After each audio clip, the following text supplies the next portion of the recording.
मुंबईतील वाहतूक कोंडी कमी करून प्रवासाचा वेळ तब्बल 1 तासाने कमी करण्यासाठी MMRDA ने रिंग रोडच्या माध्यमातून मुंबईला जोडण्याची योजना हाती घेतली आहे। पुढील 5 वर्षात शहरातील वाहतूक समस्या कमी करणे आणि प्रवासाची वेळ कमी करणे हे या रिंग रोडचे मुख्य उद्दिष्ट आहे।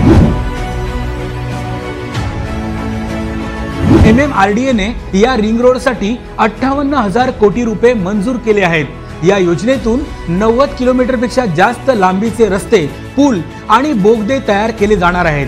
हे सर्व रस्ते मुंबई शहराला बाहेरील बाजूनी जोडतील आणि मुंबईतील उपनगरांना देखील मोठी कनेक्टिव्हिटी मिळेल। रिंग रोडमुळे उत्तरेकडे गुजरात आणि दक्षिणेकडे कोकण आणि पश्चिम महाराष्ट्रापर्यंतचा मुंबईकरांचा प्रवास सुलभ होणार आहे।